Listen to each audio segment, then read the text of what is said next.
வணக்கம். குரு பெயர்ச்சி பலன்கள் 2026ல நாம இன்னைக்கு பார்க்க போற ராசி கும்ப ராசி. கும்ப ராசிக்கு 12 ஆண்டுக்கு பிறகு குரு உச்சம் பெற்று உங்களோட ராசிக்கு 12ஆம் இடத்தையும், உங்களோட ராசிக்கு 10ஆம் இடத்தையும், உங்கள் ராசிக்கு 2ஆம் இடத்தையும் பார்க்க போறார். தன்னுடைய 6ஆம் இடத்திலிருந்து. 6ல் குரு ஊரில் பகை அப்படின்னு ஒரு சில பழமொழி இருக்கும்.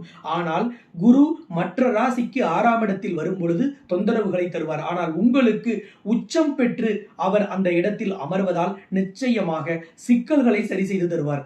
2ஆம் இடம் என்பது தனஸ்தானம். தனகாரகன் யாரு? 12 ராசிக்குமே குருதான். அதுவும் உங்களுக்கு தனஸ்தானாதிபதியும் குரு. அப்ப தனஸ்தானாதிபதி குரு, தனகாரகன் குரு உச்சம் பெற்று தனஸ்தானத்தை பார்ப்பதால் நிச்சயமாக தன வரவு தாராளமாக இருக்கும்.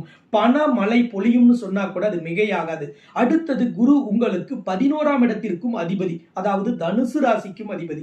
இந்த 11ஆம் இடம் என்பது லாபஸ்தானம், ஆசை நிறைவேறும் இடம். அந்த இடத்திற்கு அதிபதியான குரு 12ஆம் இடமான சுப விரயஸ்தானமான மகர ராசியை பார்ப்பதால் உங்களுக்கு சுப விரயங்கள் ஏற்படும். ஒரு வீடு கட்டி பாதியில் நிக்குதா, அந்த வீட்டை முழுமை வர செய்து கிரகப்பிரவேசம் செய்வீர்கள். உங்களுக்கு திருமணம் நடக்கலையா, நல்ல வரன் அமையலையா, இப்பொழுது உங்களுக்கு திருமணம் நடக்கும். உங்களுக்கு திருமணமாகி குழந்தை பாக்கியம் கிடைக்கலையா, அல்லது உங்களுக்கு குழந்தை பாக்கியத்தில் தடை இருக்கா, நிச்சயமாக குழந்தை பாக்கியத்தை குரு பகவான் ஏற்படுத்தி தருவார். அதே போல ஒரு வண்டி வாகனம் வாங்கணும், ஒரு இடம் வாங்கணும், அல்லது அதுக்கு ஒரு அட்வான்ஸ் கொடுத்தோம், ஃபுல் பேமெண்ட்டை செட்டில் பண்ண முடியாம தத்தளிக்கிறோம், இதையெல்லாம் சரி செய்யறதுக்கு தான் இந்த குரு பெயர்ச்சி. கண்டிப்பாக வாக்கிய பஞ்சாங்கத்தின்படி மே 26ம், திருக்கணித பஞ்சாங்கத்தின்படி ஜூன் 1ஆம் தேதி நள்ளிரவும் நடந்த இந்த குரு பெயர்ச்சி உங்கள் வாழ்க்கையில் உங்களுக்கு நிம்மதியை தரப்போகுது.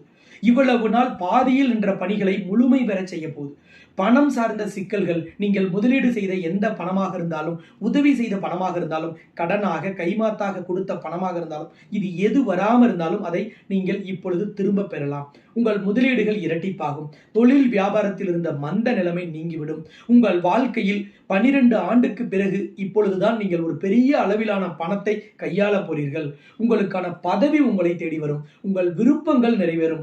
புதிதாக தொழில் தொடங்கணும், வியாபாரம் தொடங்கணும், அல்லது வியாபாரத்தை தொழிலை வேறு மாவட்டம், வேறு மாநிலம், வேறு நாட்டிற்கு விரிவுபடுத்தணுங்கிற ஆசையும் நிறைவேறும். உங்கள் ஒட்டுமொத்த கனவும் நனவாகும். நீங்கள் எந்த வயதில் எந்த துறையில் நீங்கள் இருந்தாலும் அதில் நீங்கள் சந்தோஷப்படும்படி, மகிழ்ச்சி பெறும்படி, இன்புற்றிருக்கும் ஒரு விஷயம் இந்த குரு பெயர்ச்சியில் நடந்தே தீரும்.